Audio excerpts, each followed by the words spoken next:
하나님의 창조의 절정은 역시 사람의 창조입니다. 하나님께서 사람을 당신의 형상으로 지으셨습니다. 모든 피조물 가운데 유일하게 사람만이 하나님의 모습으로 지음받은 것입니다. 그렇다면 하나님의 형상대로 지음받았다는 것이 어떤 의미일까요?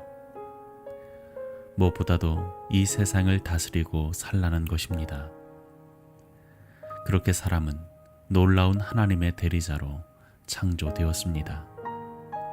하나님께서 지으신 세상, 완전하신 하나님의 평가에도 좋다라고 말씀하신 이 세상, 그렇게 사람은 놀라운 하나님의 대리자로 창조되었습니다. 하지만 오늘날 우리가 보는 사람의 모습은 그렇게 대단하지도 않고 심지어 대리자로 지음받은 인간의 모습은 추하기까지 합니다. 어떤 과정을 통해서 인간은 그렇게 망가지게 되었을까요? 창세기 3장의 말씀은 우리에게 그것을 보여줍니다. 동방의 에덴에 아름답고 먹기 좋은 과실과 강이 흐르는 동산을 하나님은 만드시고 사람을 거기에 살게 하셨습니다. 동산 가운데에 생명나무와 선악을 알게 하는 나무를 두시고 동산 각종 나무의 열매는 임의로 먹되 선악을 알게 하는 나무의 열매는 결코 먹지 말라고 말씀하십니다. 먹는 날에는 반드시 죽는다고 경고하셨습니다. 이 나무는 순종은 선이요 불순종은 악임을 알게 하는 나무입니다. 곧 하나님이 주인이시며 인간은 피조물임을 구별하여 주종의 경계를 분명히 알려주는 거룩의 나무였습니다. 이처럼 하나님은 사람에게 임의로 행할 수 있는 의지를 주시고 그 행동에 대한 책임도 지도록 하셨습니다. 이는 죽게 하는 명령이 아니라 살게 하는 명령입니다.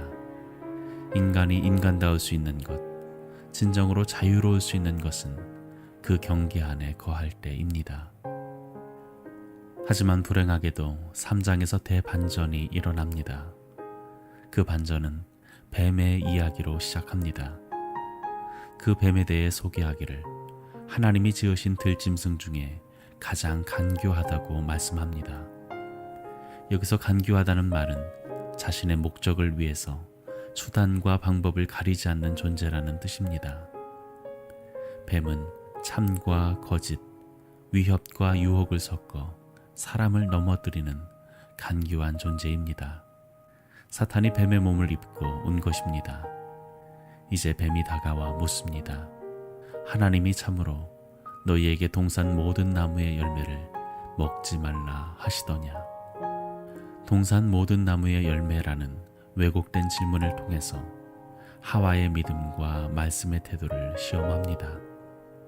이처럼 사탄은 그때나 지금이나 늘 우리의 믿음과 말씀에 대한 태도를 시험하고 말씀에 굳게 서지 못한 자를 넘어뜨리려고 합니다.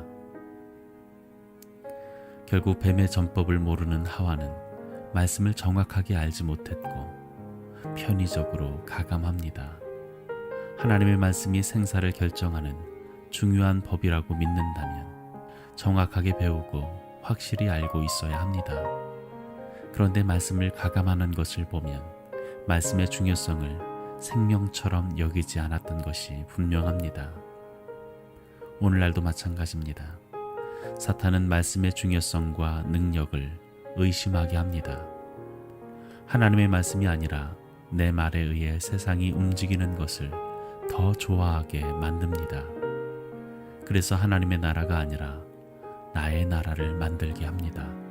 그것이 가장 큰 유혹입니다. 이제 뱀은 여자의 영적 상태를 당장 파악한 후에 당돌하게 도전합니다. 과실을 먹으면 하나님과 같이 될 것이기에 하나님께서 인간이 그렇게 되지 못하도록 막기 위해 금하신 거라고 합니다. 또 먹으면 죽지 않고 오히려 눈이 밝아지고 하나님같이 된다고 말합니다. 말씀을 왜곡한 것입니다. 하나님을 만만하게 보도록 만듭니다. 죄를 지어도 별일 없을 것처럼 생각하게 합니다. 하나님을 두려워하지 않게 합니다.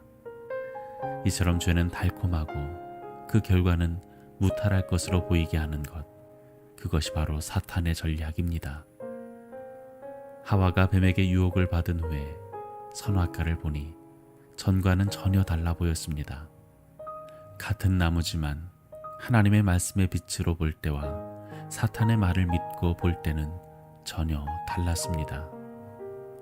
전에는 죽음을 가져올 위태로운 열매였는데 이제는 먹고 싶은 열매, 보고 싶은 열매, 지혜롭게 할 것 같은 열매, 매우 탐스러운 열매로 보였습니다. 결국 하와는 두려움을 모두 벗어던진 채 담대하게 죄를 감행합니다. 그리고 그것을 아담에게도 전해줍니다. 어리석게도 남자 역시 묻지 않고 여자가 건넨 열매를 받아 먹어버립니다. 이것은 하나님의 말씀보다 사람을 더 의지했음을 보여줍니다. 죄를 이기는 데에 의기투합한 것이 아니라 죄를 짓는 데에 한 마음이 되었습니다. 이제 선악과를 먹고 나니 그들이 기대하던 것과는 달랐습니다. 눈은 밝아졌는데 자기 수치를 보는 눈이 되었습니다. 두려움이 찾아왔습니다. 하나님과 같이 선악을 아는 자가 아니라 하나님을 피하여 도망하는 자가 되었습니다. 이에 하나님께서 질책하시자 아담은 아내에게 책임을 전가하는 비겁한 사람이 됩니다. 하와 역시 못나고 간교하고 천박한 들짐승 뱀에게 책임을 전가하고 맙니다. 하나님의 형상은 온데간데 없고 가릴 수 없는 죄악을 가리려 하고 피할 수 없는 심판을 피하려 하는 가련한 존재가 되었습니다. 인간으로서 자기 한계를 인정하지 않고 하나님의 특권을 가볍게 생각하여 온전히 누리지 못했기 때문입니다. 여러분, 우리는 누구입니까? 사람입니다. 우리는 특권을 가진 존재요, 동시에 한계를 가진 존재임을 알아야 합니다. 하나님을 가까이 하고 하나님께 배울 때 복을 누리는 존재입니다. 하나님을 멀리하고 말씀이 흐려지면 결국 간교한 것에 우리는 사로잡힐 수밖에 없습니다. 매일의 우리의 삶의 현장에 이 에덴의 타락사가 되풀이되지 않기를 바랍니다. 기억하십시오. 인생에서 하나님을 모시고 말씀을 붙잡고 순종하며 사는 것보다 더 큰 복은 없습니다.